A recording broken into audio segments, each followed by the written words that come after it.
So, folks, I'm here finally, a long awaited interview I've been meaning to do for so long with Geoff Young, who has run for office in Kentucky. I believe you're running right now, aren't you? Well, the primary happened on May 16th for the governor of Kentucky, Democratic primary. We can get into that. Sure. Well, Geoff Young is a legend, calling out the CIA for its crimes, calling out U.S. foreign policy, sticking up for American working families. We're really glad to have him here. Welcome, Geoff. How are you? Doing fine, thanks. How are you? I'm good. I'm good. Now, Kentucky is a state I had the honor of visiting a number of times when I was a kid. My mother went to library school down there. It's a beautiful state, a beautiful, beautiful state, but we don't hear much about it. Why is it that Kentucky has produced yourself? Of all the states to come from, this guy who's running for office, calling out the CIA, comes from Kentucky. Tell us about that. Well, I've lived here since 1982. I guess that would be 41 years. But I was originally from Massachusetts. And I went through the public school system there. And it was a good one. And went to MIT and took a couple of courses in 1976 with Noam Chomsky, political science, not linguistics. And so I guess I became radicalized around that time. And I would say that ever since 77 or 78, I've been a part-time anti-war activist, anti-imperialist. He gives a tremendous insight into the disasters and the crimes of Washington over the decades. So the first course was U.S. foreign policy after World War II, and that started me off on a life path. Well, now tell me, I know your U.S. Senator in Kentucky is Rand Paul, if I'm not mistaken. Yeah, the other one is Mitch McConnell.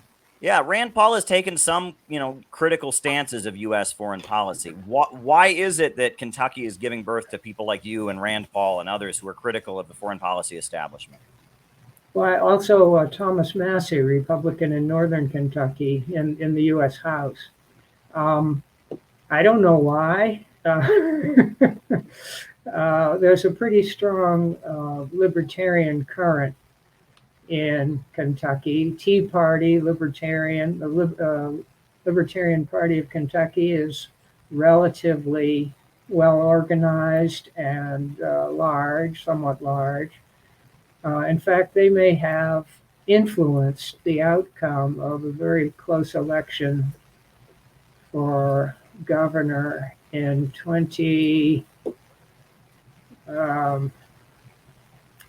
might have been 2015 or 2019. They ran a candidate, I think it's 2019, 4 years ago. And the Libertarian got, 4% or something, and could have tipped the election away from the Republican, basically right-winger. So. Wow. Well, I also understand that there is some important labor history in Kentucky, right? Hazard County, Kentucky was home to a number of strikes, if I'm not mistaken. Can you fill us in on that history? Yeah, well, Harlan County, USA. Yes. Yeah. Coal miners were trying to organize unions, and the coal corporations used extreme violence to stop that. And the miners fought back. And so there were some actual pitched battles in the mountains of eastern Kentucky. Trying to remember about when that was, maybe the early 1900s. Wow. Yeah. So we got coal mining unions, United Mine Workers, eventually, after a lot of hard fighting. And like every other union, in the last 70 years. It's been under attack from the capitalist class, corporate sector. And so unions, I don't think anywhere in the country are really as powerful or influential as they once were from constant attacks. Kentucky became a so-called right-to-work state, which means right to bust unions. Yeah. Well, how do people react to you when you campaign? I mean, do you have any interesting stories? Because, I mean, your platform when you've campaigned, you want to abolish the CIA, you're an anti-war candidate, you oppose sanctions that are devastating countries. And I'm curious how people in Kentucky react to you as you travel throughout the state. And I guess, do you go door to door? Do you knock on doors with your campaign? Like, tell us how your campaigning has gone. Well, this year it was an off year for most elections, but we had the election for governor, the primaries for governor in May.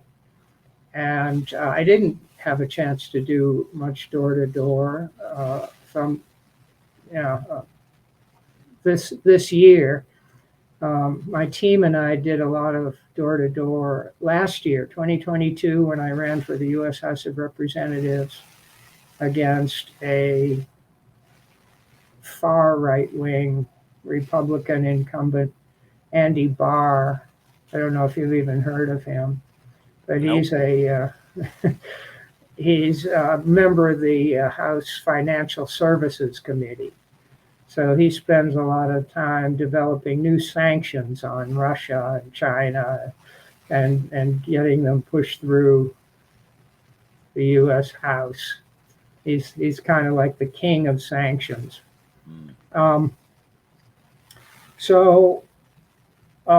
Campaign for governor this year is dealing much less with foreign policy.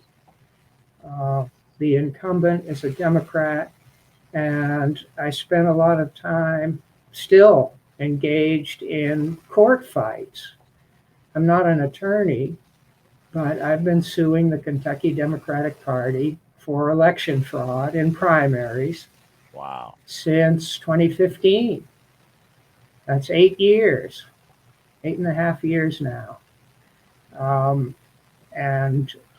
So what happens is, let's say this year, 2023, they don't consider me a viable candidate. They don't invite me to any of their meetings. I didn't find out about their meeting, but until, shortly before it happened, the State Central Executive Committee met March 25 in Frankfurt by Zoom, and I sent out an email a few days before saying, if I don't get an invitation, a Zoom link to this last meeting before the primary, someone's going to get sued. And they don't enjoy that, even though I've never won a case. They certainly don't enjoy being sued for election rigging. Well, this is reminiscent of around the country. I mean, with what happened to Bernie Sanders, both in 2016 and 2020, and, some of the activities of the local Democratic Party here in New York, there is an atmosphere of just straight up rigging in the Democratic Party, in the Democratic primaries. I mean, what you're describing isn't unique, would you say? Right. Well, just look at the 2016 presidential Democratic primary, totally rigged. 2020, completely rigged again.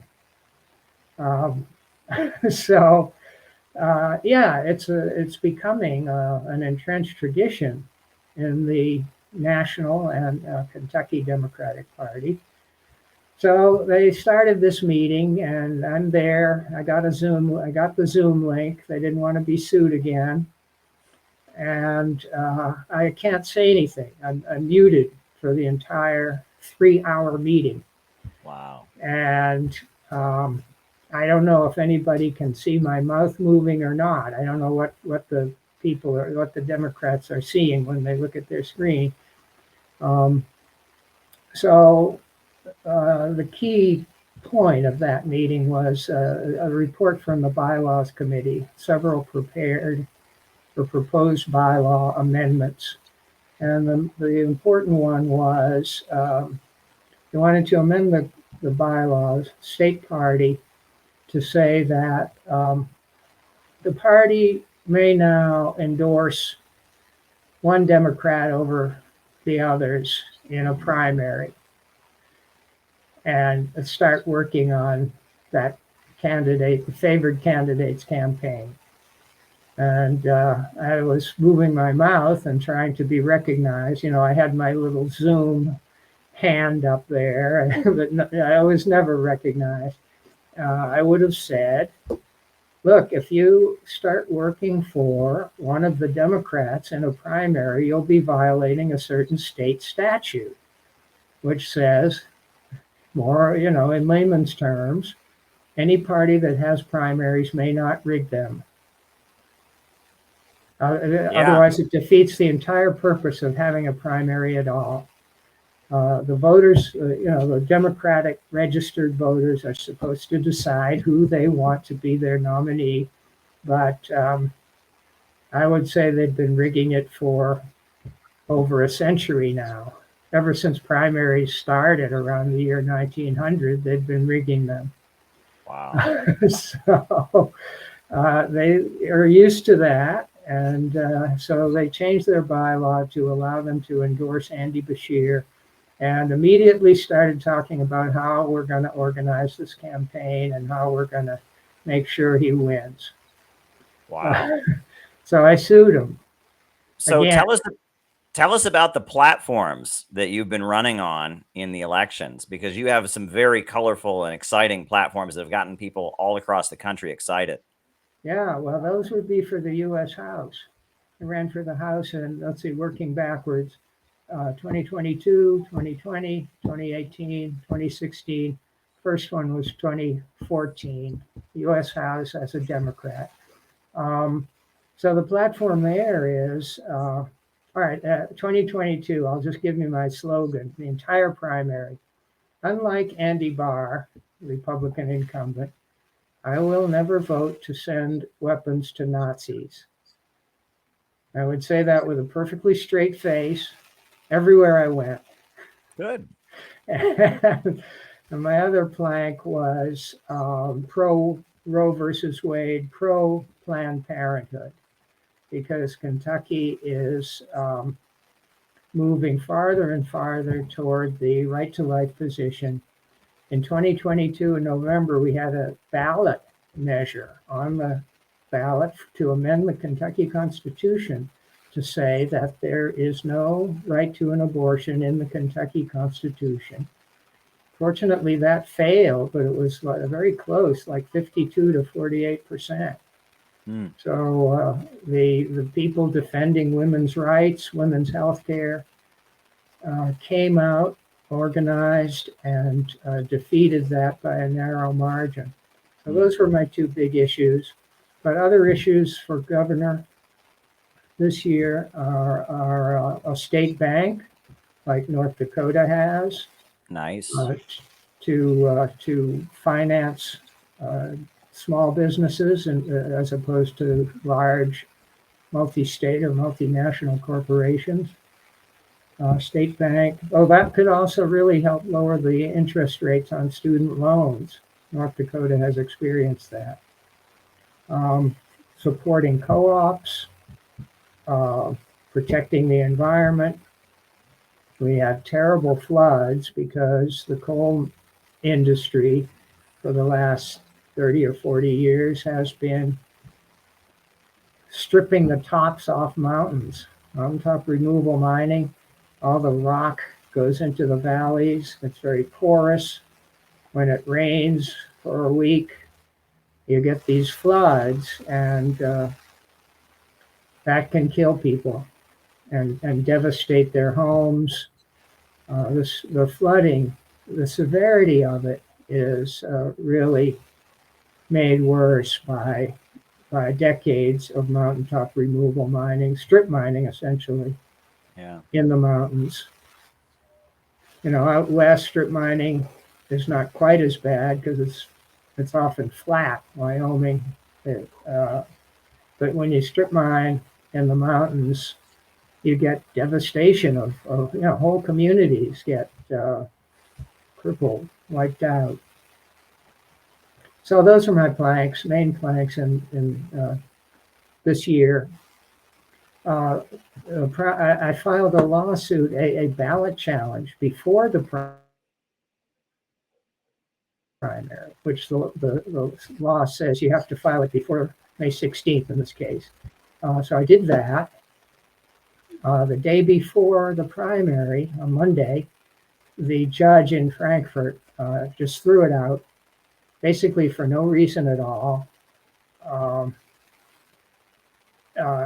Basically, he just he didn't follow the law. It should be very difficult, in theory, for any case to be thrown out before discovery, before trial, or at least before discovery.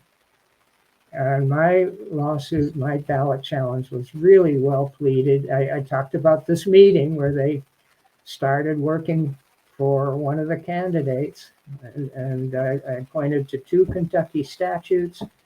The judge just ignored all that, threw it out, and so I didn't appeal. I appealed back to the same judge with a motion to vacate. He overruled that. Another motion to vacate. He overruled that, and now I'm trying to get him removed from the bench. We have a Judicial Conduct Commission, and we have a bar association for the state. I'm trying to get him, in the last, right after he ruled the second time, just a few days ago, I said to him in court, in view of what you just said, I move that you resign as a judge and give up your license to practice law in the Commonwealth of Kentucky. Because he put himself above the law. That's absolutely typical in all my cases from 2015 until today. Judges just don't care about the law. They don't care about their oath of office. They just decide what they want in order to make it more convenient for the establishment.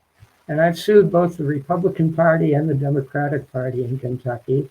The judges behave exactly the same way, regardless of which party it is. They're not partisan about violating the law.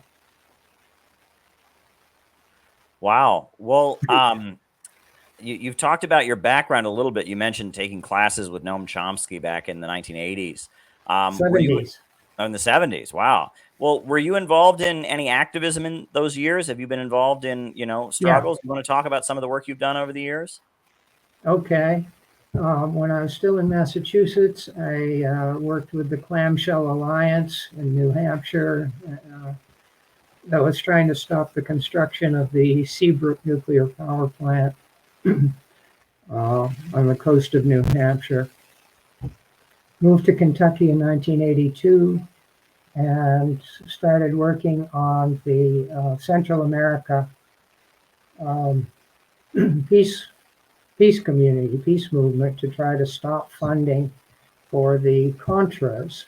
And I sat in with a group in Senator Mitch McConnell's office. He was, newly elected, to try to get him to just talk with us. He refused to talk with us at all. So we sat in his office. I sat in a number of times with the U.S. House member from Lexington, Central Kentucky, represented myself in court. And at that time, the jury was pretty sympathetic to the idea of people sitting in. So I was found guilty about 5 times by 5 different juries and fined $5 each time. One time I was fined $1. So that was my first real experience in court, like 1986, I believe. Yeah, well, to give context for the viewers, like this was, in the 1980s, you had, a socialist government that came to power in Nicaragua. They toppled the U.S.-backed dictator Somoza, and the United States was sending guns and weapons to these Contras that were killing Right. people. Yeah. And there was a huge movement in the United States of people that were saying this is wrong. These Contras Yeah. that murder Yeah. priests They and were nuns. terrorists. Basically, they were Al Qaeda or ISIS who spoke Spanish. And drug dealers too. They were selling Yeah. cocaine the whole time, and they were bringing Right. cocaine into Los Angeles and elsewhere. Right. Um, and there was a So if you just think of widespread them as movement. Spanish-speaking terrorists, that's the Contras. Yeah, and there was a widespread movement from what I've read. I mean, I wasn't born yet, but there was a widespread movement. Roman Catholics, pacifists. I know Dennis Kucinich was involved in this in the Cleveland area. I think they had something. Was it called the Nicaragua Network? Was the name of an organization that existed, and it was. You go on, talk about that for the viewers, kind of get them to understand what was going on during those years. Well, in Lexington, Kentucky, I was working with a group of DSA people, Democratic Socialists of America, who were interested in stopping terrorism funded by the Reagan administration and Congress. So I joined DSA for a few years, and yeah, we organized these sit-ins. Then later on, DSA kind of changed and has become today an arm of the Democratic Party. Unfortunately, that's how I view them now. So, for example, in 2022, I was running for the U.S. House. I actually won the primary for the first time in my life. Won a primary. I was facing an unknown high school science teacher, the other Democrat. I actually beat him. And the night I won the primary, one DSA person and one young Democrat came up to me, outside this bar where they had the TV going, with the election results, and said, Geoff, uh, you can't say that Russia is liberating the Ukrainian people. You can't say that. We're not going to support you at all if you don't stop saying that. And I said, well, that's a demand. I have to think about that. I'm not going to answer you tonight. I said, how about tomorrow? No, not tomorrow. Let's see how this war unfolds in Ukraine. I never went back on that position. Yeah. So they didn't support me.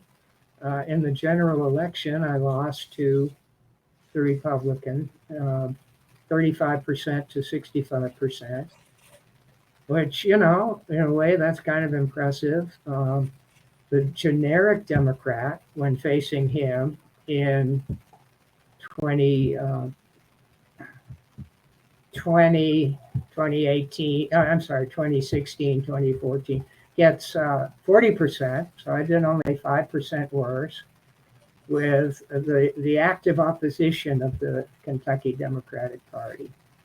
Do you think you pulled some That's my Republicans? interaction with them. Do you think you got Republicans to vote for you? Not very many. Okay. Because my other main issue, besides not funding Nazis, was pro-Planned Parenthood. I see. And that has become, over the last 50 years, a totally partisan issue. Abortion it shouldn't be. I see no reason why abortion should be partisan, but the Right to Life movement came along and made it one. Yeah, well, I mean, that was a phenomenon. I grew up in Ohio in the '90s, and I was surrounded by the evangelical Christian right. People who watched the 700 Club and Pat Robertson and Jerry Falwell and all of that. But from what I understand, that kind of arose out of in the aftermath of the political upsurge of the 1960s and the early '70s. There was, a concerted effort to build up the evangelical Christian right on the part of the American intelligence Mhm. apparatus and the neoconservatives. From what I understand, is that how you would understand things? Yeah, I think the right to life movement got its main boost in 1973 after the Roe versus Wade Supreme Court decision, which I consider the best Supreme Court decision in my lifetime, Mm. because I think it solved the abortion issue. But for 50 years, they've been organizing against it in an extremely partisan way. And there are millions of evangelical Christians, fundamentalist Christians, and Catholics who now believe that Democrat politicians are baby killers and abortion is murder.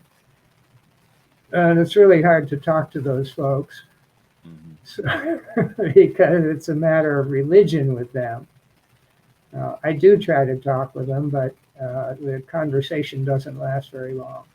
Yeah, well, one thing that I recall, is that you used to see a lot of religious pacifists, Mennonites, Quakers, and others who maybe they didn't agree on the abortion issue, but they would march with leftists against the wars, Mhm. against. Can you talk about that? Is that still a factor in Kentucky? Yes, yeah, they still exist. I consider myself an atheist Quaker. My Okay. wife and I attend the Lexington Friends meeting or Quaker meeting here just about every Sunday. Um, so, yeah, in the last couple of years, they've become very strong pro Planned Parenthood, but they forgot about their peace testimony. They just don't do much Mm. with it. So they're not, and that's the main thing Quakers, Mennonites, and other peace churches have been known um, for a long time, several hundred years, 300 years, 350. So a lot of Quaker meetings in the United States and Britain and Canada have kind of lost sight of their peace testimony and just work on anti-racism, the environment, other issues besides Why? stopping war. Why? Why is Propaganda. this happening? The Yeah. mainstream media propaganda is like a tsunami of lies. Uh, I have never seen worse propaganda than in the last year and a half since February 2022, when the Russian special operation, military operation started in Ukraine. Of course, the war started back in 2014, 8 years before. The killing started way back then, but that's ignored in the mainstream media. And so even these peace churches either say very little or they say, well, we just oppose war. Both sides are wrong. And I've had to disagree with that. Yeah. And I studied that in 2022, starting in March, April, and studied it, looking at international law experts such as Roger Annis. And I've concluded that it was not an illegal invasion by Russia. It was not aggression. That the aggression had happened in 2014 through 2022 on the part of the U.S. and NATO and the Ukrainian army. So I've had to disagree with almost everybody I know that this is not a case of Russian invasion, Russian aggression, and Russian war crimes. It's a case of NATO and United States war crimes in Ukraine and, well, the Nord Stream pipeline. We attacked our ally, Germany. All of that is completely illegal. What seems interesting to me is that, I first got involved in things protesting the U.S. invasion of Iraq. And back then, there was a feeling that, if you were a big supporter of the U.S. invasion of Iraq, you were with the right wing, you were a Republican, you were a Bush supporter. And that if you were opposing it, you were on the left. And people that were concerned about racism, social justice, women's rights, LGBT rights, and such, they were more open to hearing criticism. But it seems like the reason things have gotten so weird in the United States lately is that this is flipped. Now it's people like Marjorie Taylor Greene that she says she won't vote for the NDAA, because she doesn't want to send more weapons to Ukraine. She just made this video for her YouTube channel. Meanwhile, people like AOC, people like, the Democratic Party, who say they're more concerned about things like racism and women's rights and LGBT, they seem to be the ones that are the biggest supporters of U.S. foreign policy. And that there's been a flip where the left are now the war hawks, and the right, they are more isolationist and skeptical of the mainstream media narratives on foreign policy. And I guess you've seen this develop. What have you observed? Why do you think it's happening? I don't think it's gotten to that point. I think that U.S. foreign policy after 1945 has been pretty much 100% bipartisan.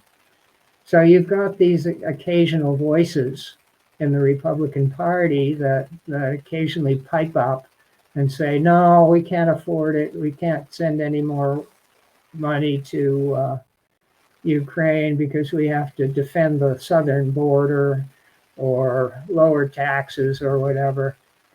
So I think it's simply a few mostly opportunistic Republicans who are talking about voting against the defense budget and things like that. I don't want to say that they're nothing, but it's better than having everybody for war. And I think there are some possible seeds of change in the Republican Party. The Democratic Party is ruled from the top, and they're ruled by the mainstream media, that tsunami of propaganda. They're ruled by big donors, Wall Street, military-industrial complex, and I'm just angry about how far the so-called House Progressive Caucus and the Squad have drifted into a pro-war position. I suspect that, if a few things were to change, for example, if the world, including the United States people, were to recognize that the NATO U.S. campaign against Russia in Ukraine has completely failed, that may happen pretty soon. People may start to realize that. Then I think maybe the Democrats will begin to sound like some of those, Marjorie Taylor Greene, Matt Gaetz, those kind. I think the Democrats could switch back quicker, and that's what we need. We need just a grassroots anti-war movement, bigger than the 1960s. Yes, we do. Well, let me ask you this. You are very much a concerned global citizen. You have, been raising your voice about Russia and Ukraine and the weapons going to Nazis. You talked about, you're protesting for Nicaragua and such. Have you had the opportunity to travel internationally to any of these countries that are demonized by the United States? Have you been able to visit any of them? No, I haven't, but I would like to visit Nicaragua sometime in the next couple years. I thought about visiting Russia, but I don't know how practical that would be. Okay. Yeah, well, no, I've been to Crimea, and I walked through the streets of Crimea, and I mean, Crimea is not a very big place, and that in Crimea there's a huge Russian military base, and almost everyone who lives there works or has some kind of business connection to the Russian military base, and that even as far back as the early '90s, there were a lot of people in Crimea that wanted Crimea to be part of Russia. At the Hmm. time the Soviet Union fell. And I mean, I saw that with my own eyes. And I also have met with people who fled from the Donetsk People's Republic. I went to the World Democratic Youth Festival in 2017 that they had in Sochi, Russia. I also went to various other conferences that they've had in Russia. I went to the Yalta Economic Forum in Crimea, and I met people who fled from their homes in East Ukraine. Right, and went to Russia. They went east, not west. Yeah, more Okay. than 2 to 3 million people have fled from Ukraine's eastern regions that are now part of Russia to Russia proper. Right. And that doesn't get any reporting or any coverage. People don't recognize that these people in these regions have been facing 8 years of bombing and drone strikes and terrorism and food Hmm. blockades, etc. And that was something I saw. I saw with my own eyes. And Nicaragua is also, I mean, going there and kind of being an observer of their election that they had last year. It was very much an experience that I will never forget. Seeing all that has been done there with their socialist system, all the people who've been able to start their own businesses, the worker cooperatives that have sprung up, and Right.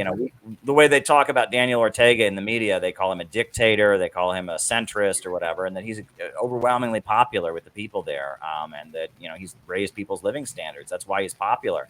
And that's one thing, Noam Chomsky. I read some of his older books like Pirates and Emperors and other things, and that he's not a supporter of these governments in Central America, but he just reveals the facts. Why are these governments popular? Well, they raise living standards. They provide people with education. They provide people with health care.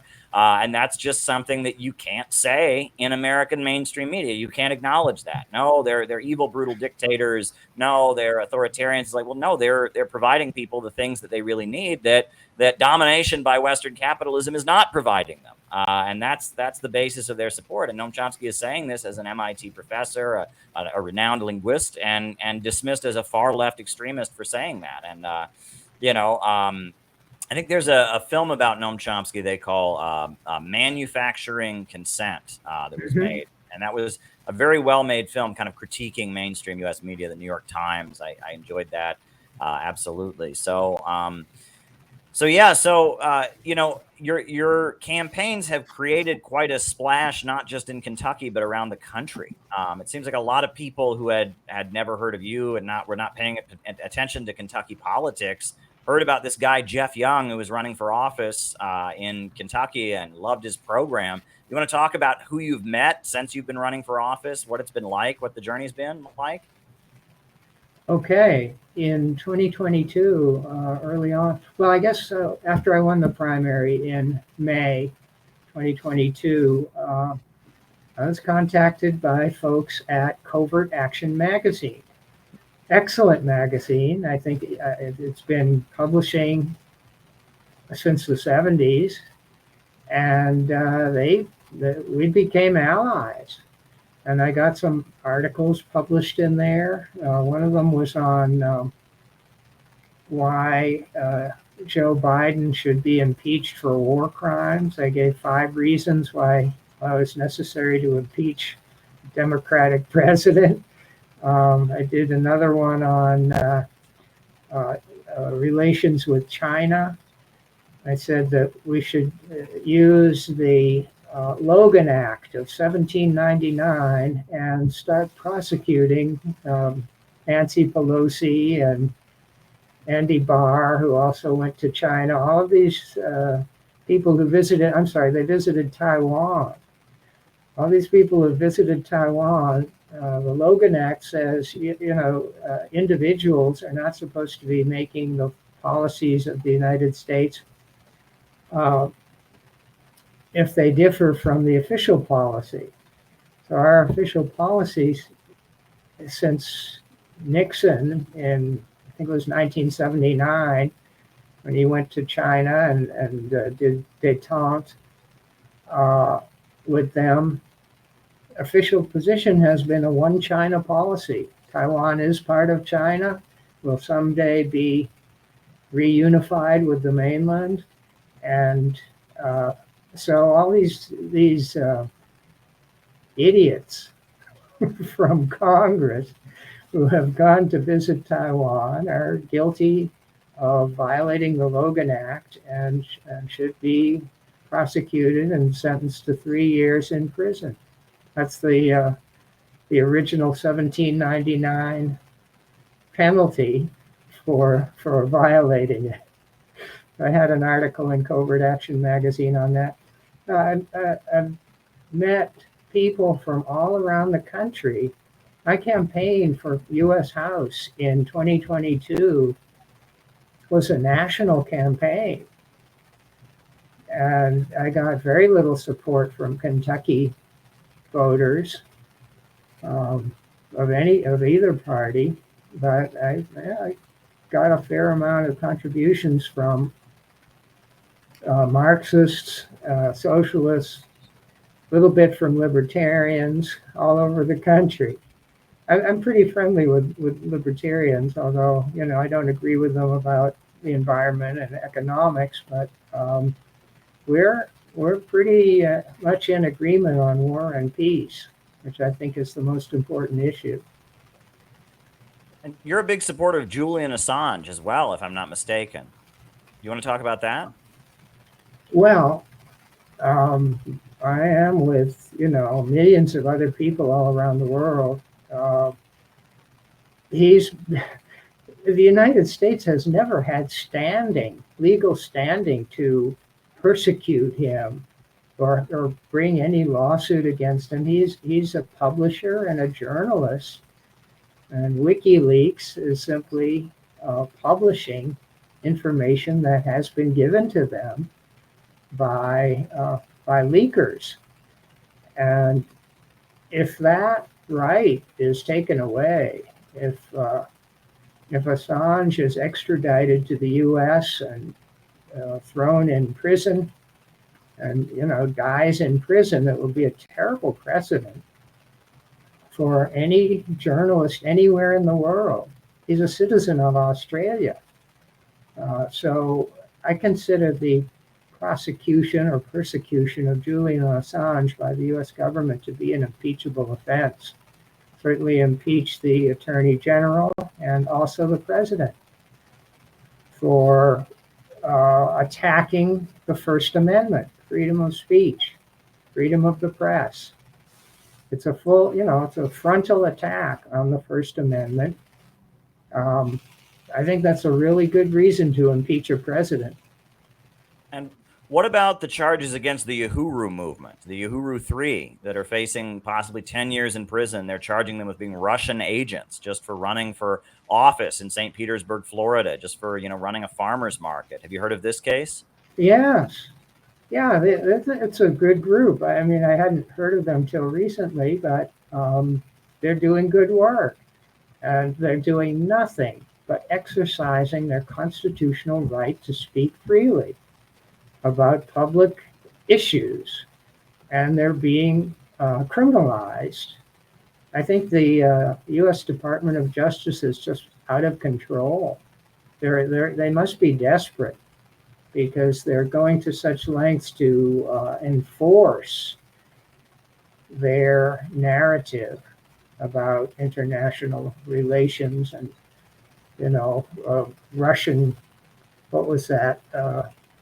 Russian meddling in 2016. That has been completely debunked over the years. It was debunked really in 2016. I find that when the mainstream media come out with some kind of the latest craze, the latest allegations against some foreign country, it usually I don't comment in the first day or two. I wait until I wait about 3 days and see what reliable left-wing information sources say about it, and then I start to comment, because it usually takes about 2 or 3 days, like 48 to 72 hours to debunk allegations from the mainstream media. It's really Yeah, hard to imagine them getting much lower than they are right now. yeah, and one thing I've noticed is that social media really wants everyone to make a snap judgment about things, right? It really wants you to think really short term. Oh, everyone's saying this, it must be true. I'm going to tweet it out. I'm going to give my opinion on it, and that what you're saying there about taking your time and waiting for the facts to come out, that's really important for people to learn, because social media is almost engineering people to have a very, very short term memory and a very, very short term, planning, just thinking about, well, is this going to get me more likes and views and shares in the next 5 minutes or not? And that, getting real knowledge comes from discernment. It comes from carefully going over the facts, talking to different sources. Would you agree that that's part of the problem with social media? Yeah, it is. It's part of a problem of instant gratification. People want to be the first to know what's really going on. Why? Why not be the 10 millionth person to know? Sure. An example of that was the rebellion by Prigozhin and his Wagner group. Everybody wanted to know the latest, up to the minute. I didn't care. I knew that it would be settled or revealed within a few days, and it was. Yeah. And then I started talking about it. Right, and then often the social media noise can manipulate things, right? It can, and there are things like what you just described, where there's obviously an issue that needs to be resolved. All this social media noise of people trying to make things into things that they are not, and trying to blow things out of proportion. It can really, really kind of distort what's really going on, and kind of hinder, real results that need to happen. And I think that's an important thing as well. What's funny or ironic is when the froth of the up to the minute media attention, whether it's mainstream media, broadcast, or social media, it seems to affect the way our top, I don't want to call them leaders, our top politicians, and even our top military generals and admirals actually talk and act. They seem to be more swept up in the froth. That's dangerous, and it doesn't help resolve anything. Absolutely. Now, are you still able to watch RT? Because I've seen you on RT before. I know you've given commentary, but you can't get it on the airwaves. I do my work with RT. Do you watch online on Rumble, or are you able to consume RT that way? With RT, I look for, an article will appear in my Twitter feed or somewhere, Facebook. I don't know, this Facebook may still be censoring RT completely, but maybe not. I see a headline, and I'm able to go to the article that way. But I don't I don't surf RT looking for things. I've got a number of other sources that I do that with. Jimmy Dore is one. Oh, he's great. The Duran, Caitlin Johnstone. Those people I follow pretty much every day. Very good. Yeah, no, I used to work with Press TV years ago. And before that, I worked for Ramsey Clark, the former U.S. Attorney General. And he was a big critic of the International Criminal Court, saying that, the United Nations just had absolutely no jurisdiction to set up a court. If there had been such a thing in the UN Charter at the time the UN was founded, countries wouldn't have joined. And that, the United States doesn't recognize the International Criminal Court. But now the United States is upholding the International Criminal Court to use it against Russia. And it's just, sheer hypocrisy. And that Ramsey Clark went before the International Criminal Court many times defending people, because every single person who's ever been convicted up to date in the International Criminal Court has been African, has been of African heritage. It's a very, very biased institution. And it has no, international legal legitimacy. The Hague has no right to be ruling the way it does. and Ramsey Clark. I mean, that was, I didn't, you know, I mean, he was quite old at the time that I knew him, but that was one thing he dedicated a lot of his time to, was just kind of going against this International Criminal Court. And it's worth pointing out, George Soros was one of the main people, you know, who created and pushed for the creation of the International Criminal Court. Do you have thoughts on the International Criminal Court? Well, I don't think it's legitimate, but isn't there a separate organization? Let's see, ICC and the International Court of Justice, ICJ. Aren't they working in the same general area? Yeah, and they're both not legitimate. I just, you know, no countries have not agreed to this. I do know the United States has actually put sanctions on the International Criminal Court because they investigated U.S. war crimes in Afghanistan. There's even been a law passed that says the United States has the right to attack the International Criminal Court if it were to threaten the United States in any way. So for the United States to then uphold the International Criminal Court because they got it to condemn Putin, that is so ridiculous. You know, it's so utterly shameful. Right. I believe it was the International Court of Justice that ruled in favor of Nicaragua in the 80s when the Reagan administration was mining their harbor and conducting terrorist operations in the countryside.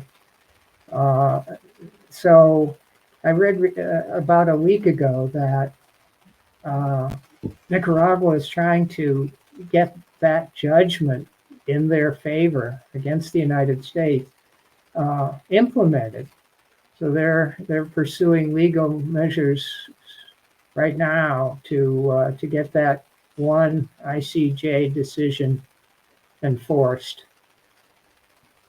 Yeah, well, the use of landmines around the world is particularly horrendous. I know Laos is still, you know, they've got landmines from the Vietnam War that are all over that country that are killing people every day as we speak. And the U.S. using landmines in Nicaragua, that didn't stop. You know, landmines just don't just go away. You know, they remain there, and it's a devastating thing. You know, and I often say to people, you know, they want to give me this body count of communism killed this many people. Well, think about the body count of those policies that you were protesting back in the 80s of sending weapons to Central America. Because if you look at the drug gangs and the criminal activity that have taken place in Central America ever since, you know, that body count is massive. I mean, and it didn't stop in the 80s, didn't stop in the 90s, goes right up to today. I mean, you know, and they find dead bodies along the U.S. border every single day. And many countries have been devastated. You know, when you pump weapons into a region, you're creating a problem that's going to go on for generations. And that's what we're doing right now in Eastern Europe. The United States is just unloading all this military hardware into Ukraine in the name of fighting the Russians. It's already, you know, just in the recent months been proven to be going into the hands of criminal organizations, et cetera. And it looks to me like this is going to be a problem for Eastern Europe for generations to come. Would you agree? Yeah, certainly for one generation, probably more. Blowback is a real thing, and some of those weapons sent to Ukraine with little or no accountability have made their way back into France, Western Europe, and I don't know what's going to happen to the French government or what's going to happen there, but I have been calling for years for the abolishing of NATO as an offensive, not a defensive alliance. And that day is coming closer as NATO's failure becomes more evident and as we get blowback in France, Germany. You know, these are big countries, big EU members. NATO may disappear. That would be, I think, a tremendous thing for the people of the whole world. Absolutely. Including Europe. Absolutely. I couldn't agree more. Well, let me ask you, as someone who's been doing, you know, social justice work and work in advocacy of peace, what, you know, you've been doing this for quite some time. What changes people's minds? You know, what have you seen has the most impact on people that wouldn't agree, but then, you know, gets them to change their minds? How do you get people to to, you know, to start questioning things they haven't questioned before? What is it that wakes people up? Well, in general, I think education, you know, the kind that you do all the time, and all these other alternative media people. I think that's really the cornerstone or the foundation of changing people's minds. But things like rallies, actions. In Kentucky, I found that if you want to be treated seriously in the judicial branch and the court system, you've got to win a lawsuit against them. Okay. I still haven't done that, but I'm still working on it. They don't pay attention to you if you've never won a lawsuit. So that's not a thing I can generalize and recommend. Oh, everybody should go out and study the law and start suing people. But that seems to affect people's view. You know, oh, and winning a primary, that affected a lot of people. Oh, maybe this guy is not a complete nut. Yeah. Well, I want to thank you for the great contribution that you've made to American political discourse with your campaigns, raising important issues like NATO, like the arming of the fascists in Ukraine, etc. You're doing great work, and it's really been an honor to speak with you, Geoff. Is there anything else you'd like to add before we conclude? Well, I guess in terms of presidential election, I'm a big supporter of Robert F. Kennedy Jr. Not that I think he's perfect, but compared to the two people, the two front runners right now, the major parties, Joe Biden and Donald Trump, are war criminals, literally.